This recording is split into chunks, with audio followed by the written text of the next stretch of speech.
This is a lecture from Open Tuition. To benefit from the lecture, you should download the free lecture notes from opentuition.com. Process change and the pursuit of excellence. First, a word about what's meant by strategic alignment. We've already seen two areas where what the company does, or two ways in which what the company does can be different from what is needed. We can have the gradual process of strategic drift, or we can have the impact of a disruptive technology. And all that strategic alignment means is that we have to link or change organizations' structure, resources, competences with its strategy and its business environment. For example, as it says here, if more and more customers prefer to buy over the internet rather than going into one of our shops, then the strategic alignment would partially consist of, anyway, closing down some of our shops and putting in a good looking e-commerce site where you get photographs and photographs that spin round showing the products and so on, where you can ask more questions about the product just as you would of a shop assistant. And if you don't change, and it could be that this change in the way customers want to buy products, it could have been gradual, or it could have been more like MP3 versus CD. It could have been a very sudden change in how we acquire products. If the business doesn't change, it's going to be basically left behind as facing a very bleak future. The first thing to, I think, look at is what's meant by the business process change life cycle. And here what we need to do is to think very carefully about what changes we're going to implement. Implementing the wrong change is as deadly as implementing no change.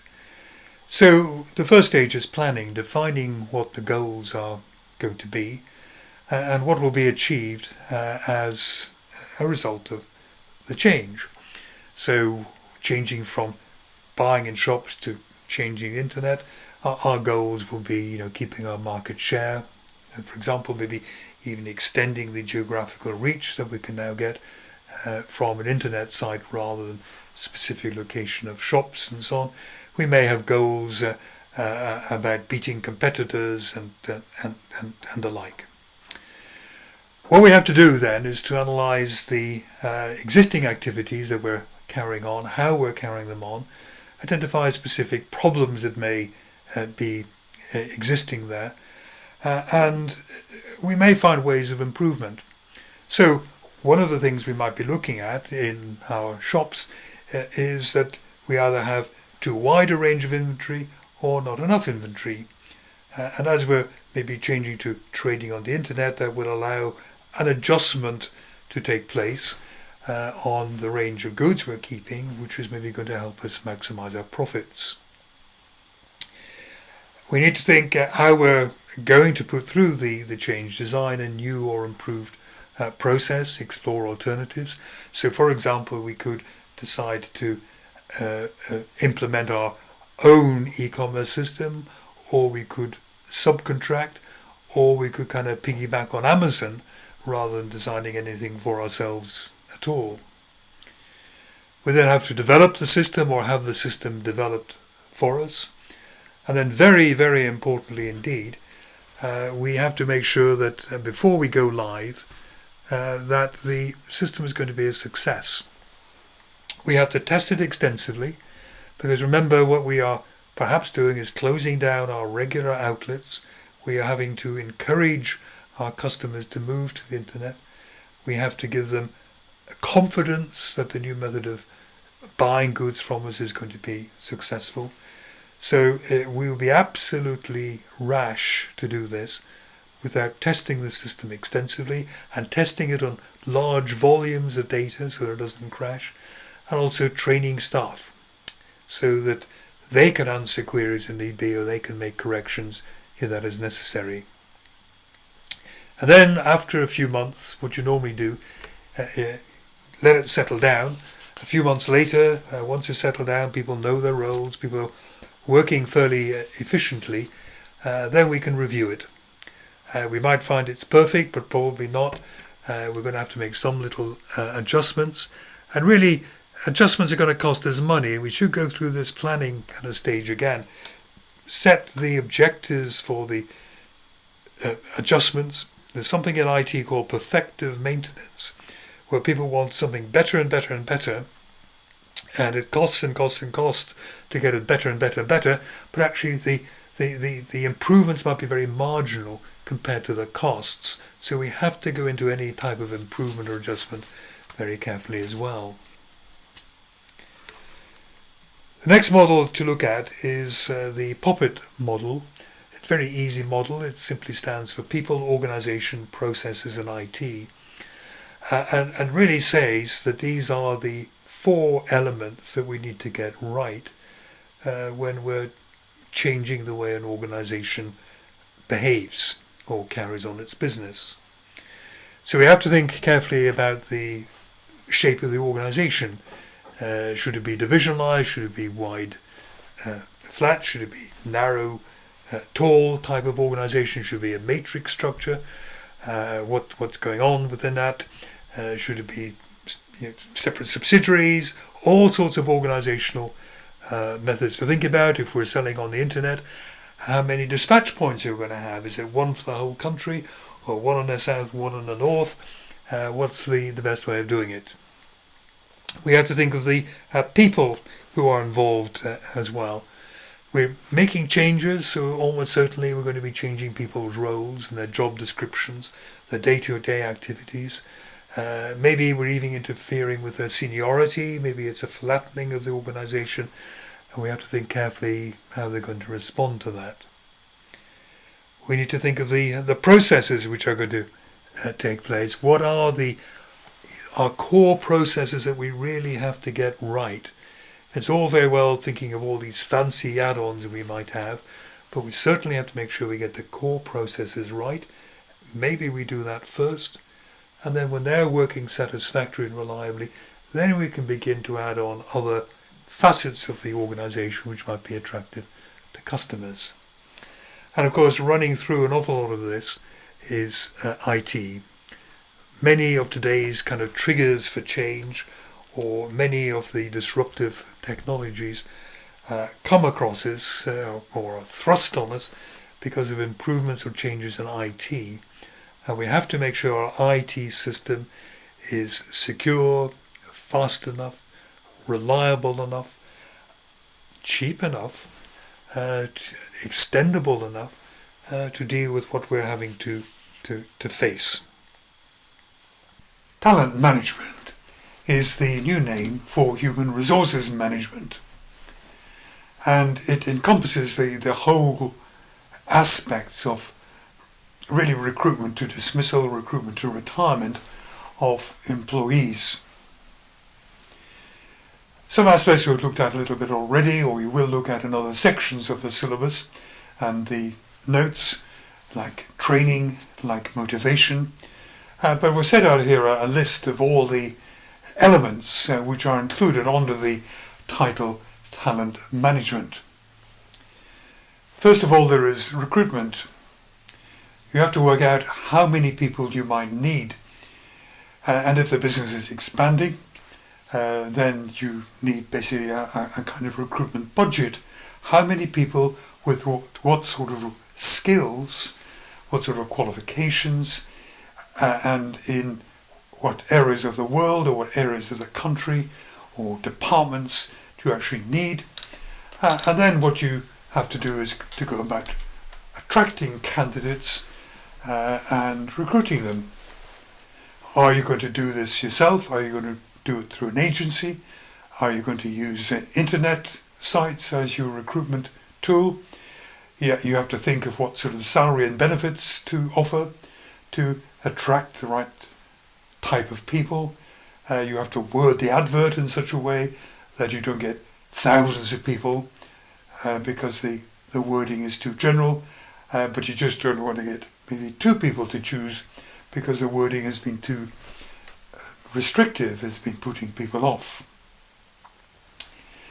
After recruitment, there may be some initial training, but ongoing training and development is very important. If you don't keep training people, don't keep developing them, they are likely to find or to feel that they're not being valued, and it hurts motivation. It's also, of course, important to train and develop people to keep them up to date with developments in the market, with changes in the product, to keep them safe in the environment and the like. Motivation.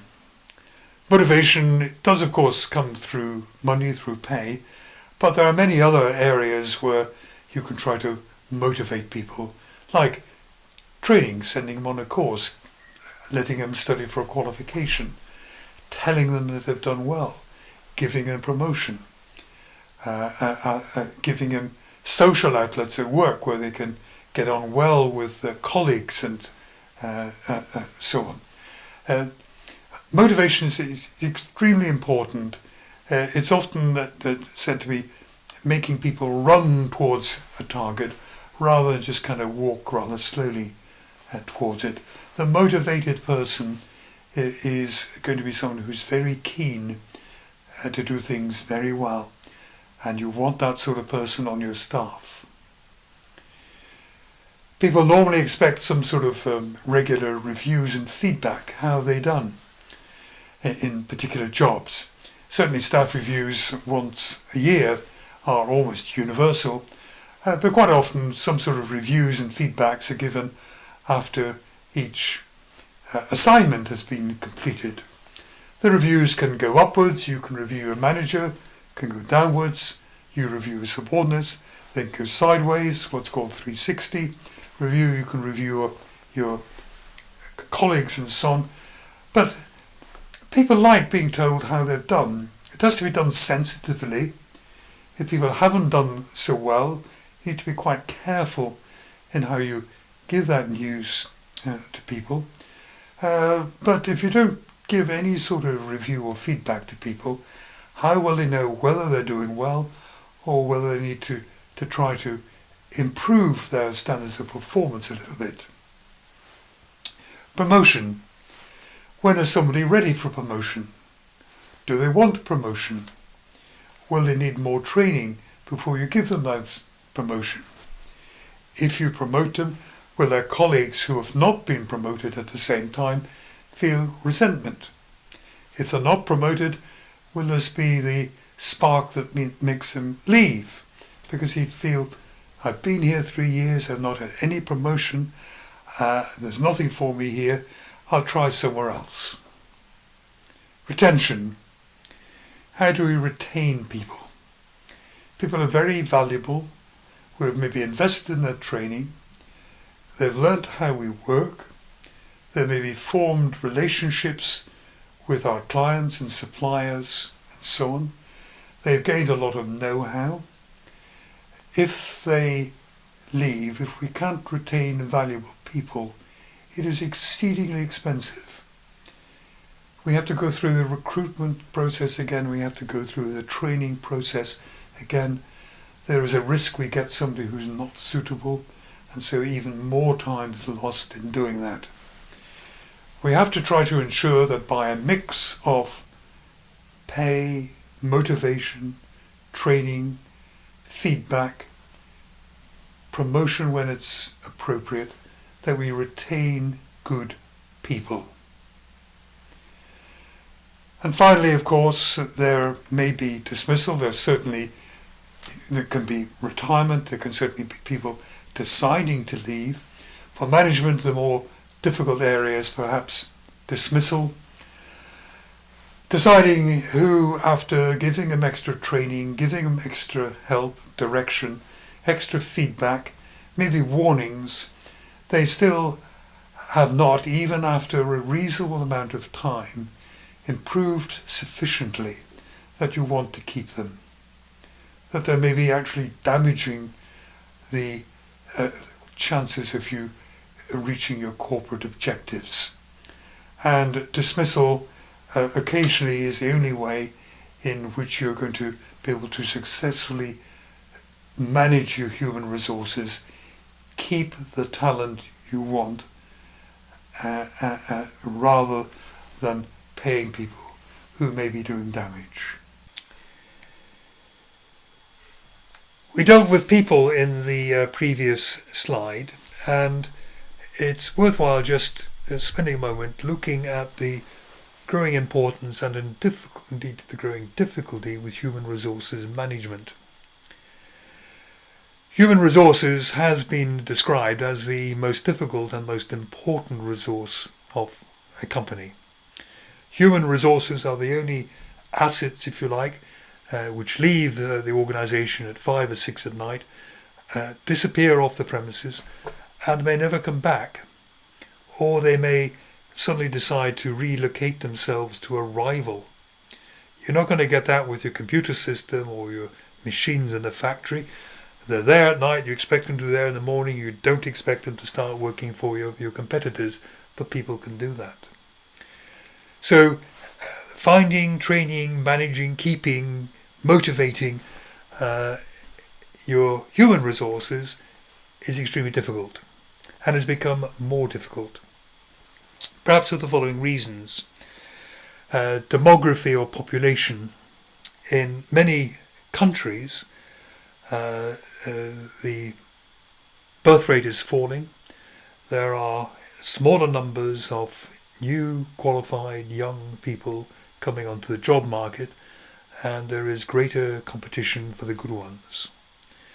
And we have to perhaps look carefully at how we go about recruiting people and attracting people into our business, what sort of training they need. These are very valuable resources which are becoming increasingly scarce. There's a greater technical content in many jobs, which means that the people you're recruiting may have to be better. And whereas once you'd recruit people, they would have an induction program or initial qualification, and that would really do them for life, now many jobs there is a requirement for continuing professional education. You have to keep your qualifications fresh, otherwise you're going to lose them, and getting people who can do that or providing training facilities to enable people to do that is another burden. There's a movement to service industries away from manufacturing. This means that whereas in manufacturing many of your employees would never be seen by customers, once you're in a service industry, a far higher proportion of employees meet customers or speak to them on the phone. Damage can be done very quickly if an employee speaks improperly or is unhelpful or is in a bad mood, and the customer takes offence. In a factory, an employee can be in a bad mood all day, and in a way the damage is limited. But once you are providing services to customers, the damage is instant. So again, perhaps we need better people or better training to make sure they don't irritate customers. Greater job mobility. Nowadays, the habit is maybe to stay in a job for a couple of years, move to another one. And if you're going to stay there for 10 or 20 years, people look at you slightly suspiciously and think, well, can't you get another job? So people move around for experience, but if people are leaving at the top, they have to be recruited at the bottom. And we have these problems with recruitment, greater competition, and maybe better people required. And finally, and this comes and goes a little bit depending on the economy, a change in work-life balance. Before the financial crash in 2008, economies were doing very, very well. There were simply not enough employees to go around. It was enabled employees to feel very safe in their jobs. And it kind of meant that if you went to an employee and said, could you work overtime tonight, or could you come in on a Saturday to deal with this rush job, they would feel empowered to say no, because they would know that you can't gamble on losing them. Now I think things have changed a little bit. Jobs are maybe harder to come by. unemployment is greater. People are more frightened of losing their jobs. And now if you go to people and say, could you do a bit of overtime? We're moving to a shift system. We have to go to Saturday working and so on. People will be more inclined to be, shall we say, more flexible. But this comes and goes with the health, really, of the economy. Now, a big model which has been introduced in the Strategic Business Leader syllabus, which wasn't on any previous ACCA syllabuses, is the Baldrige model for excellence. And it looks at these various components which we have as a way of trying to organize ourselves, what we should be focusing on, so that ultimately we get good results coming out. This is what we're kind of focusing on here. And it says you're only going to get good results if you are essentially an excellent company, because there's loads of competition around now on a global scale, and it's harder and harder and harder for second-rate companies to do well. It's all very well explained in the notes, so I won't say too much about it here, but just to draw your attention to what's kind of happening here. First of all, organizational profile. The organization profile is really saying, what's the organization about? What do we see ourselves in business for? And we can take two kind of extremes. We could take, say, a company like Mercedes or Rolls-Royce, where they see themselves very much in the business of making luxury or executive motor cars. Maybe comparing that to a company like Nissan, which makes perfectly good cars, but is not in that luxury market. And that kind of sets the scene, really. It sets the scene about maybe the design of products. It sets the scene about the sort of customers who will be going after. It sets the scene about the quality which is maybe found in the products, and how well qualified the workforce is, and so on. So this, and also of course, sets the scene about the competitors. So this is where we start, the organizational profile. What sort of environment are we surviving in? What's the relationships with customers, suppliers, staff, designers, and so on? What's really our strategic profile? How are we going to make a success of things? And then based on that, we go to the left of the diagram here. Based on that, this will give us some insight into strategic planning. For example, in strategic planning, we know we have Porter's 5 forces. One of the things you're looking at is your competitors. You're looking at the threat of new entrants coming in. You're looking at the power of your customers. And we have to, within our organizational profile, we have to then begin, for us, the strategic planning. What is possible, feasible, that's going to give us competitive advantage, sustainable competitive advantage. Leadership is looking at really how do, for example, the directors decide on strategic planning, but also it's looking at maybe the quality of the board, the corporate governance structures, the number of non-executive directors and so on. Bad leadership is liable to lead to bad strategic planning. Remember, part of corporate governance was you wanted to split the chief executive officer and the chairman. And one of the reasons we wanted to split those was because we didn't want too much power in the hands of one person at the top. So if you have a badly constructed corporate governance, then leadership is going to be inferior, strategic planning is going to be inferior. And customer focus is very important. Customers are our only source of revenue. The strategic planning should be focused on what's going to increase our revenue. By increasing your revenue, that's really the first step to increasing your profit. What customers am I going to go after? Do I want to go abroad and begin to increase my markets and so on? So this is the left-hand side here, leadership, planning. What are we going to do? A kind of marketing exercise here. How are we going to make our customers love us and pay good prices? This is more how we're going to be doing it here. It's a workforce focus, and the workforce focus is looking at what sort of people do we need to recruit, how we're going to train them, how we're going to reward them, how we're going to motivate them, how we're going to keep them, how we're going to promote them, how we're going to provide feedback for them on their annual appraisals. Bad workforce is not going to produce good products. And operations, for example, are we going to do everything ourselves, or are we going to subcontract some of it? Are we going to have a split site, so we make components in one part of the world, maybe bring them across, import them, and make the finished products in another part of the world? Are we going to use logistics companies? All sorts of questions to look at in terms of operations, and many, many choices to be making. In a lot of this, we need to be looking for fact. We need to be looking for data. We don't want to be kind of looking at customer focus and saying, well, I think this is the market we should be going for. We should be going out and measuring that market and discovering what sort of competitors are in that market.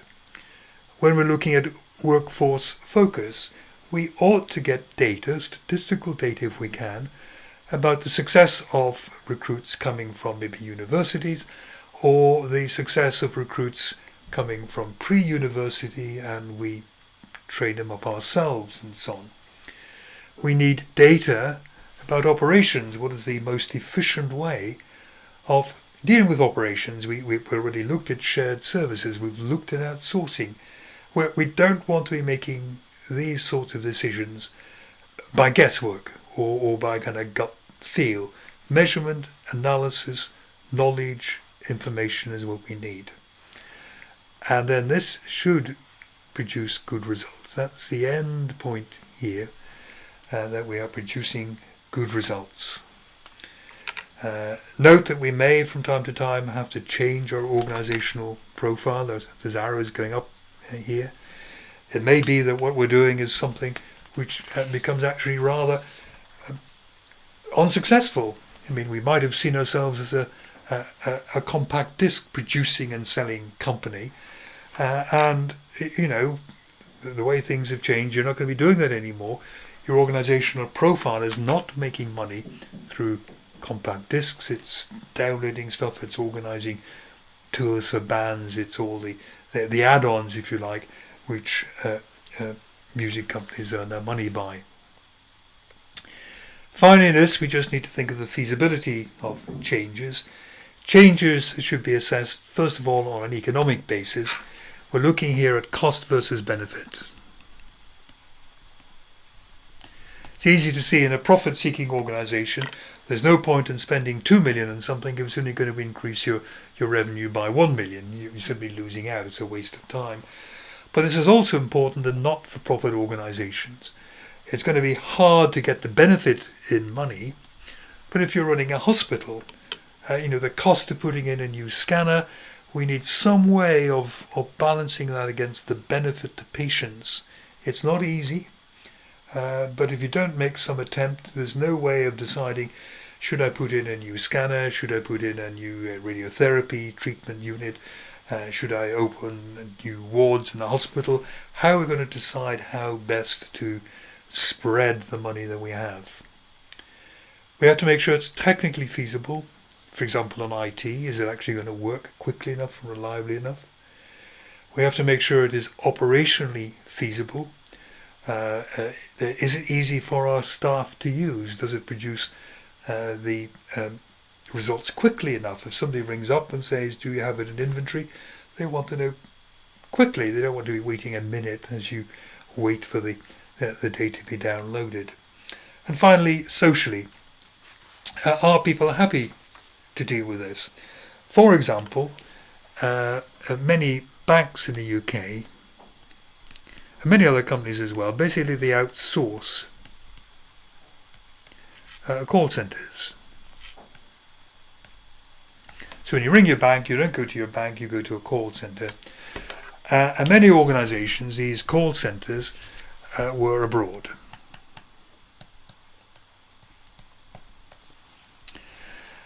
And as we said, that many customers objected to that. It may not have been fair that they objected to it. There may have been an element of almost racism within the objectives, the objections that they had there. But certainly, some older customers had maybe, in some cases, legitimate objections because the people they were talking to, perfectly competent people, nevertheless had perhaps an accent which older people, perhaps with hearing difficulties, simply couldn't get through, simply couldn't understand properly. Now that was something which economically worked very well for banks, technically worked fine, there's no problem getting the telephone call going abroad and so on. Operationally worked well because these people were very highly trained and young and enthusiastic and so on. But socially, for some customers, there was a bit of a brick wall. And some banks had to at least partially reverse that process change and in a way to provide what you might call native speaking English people or your own language, so there were no accent difficulties that people found a bit off-putting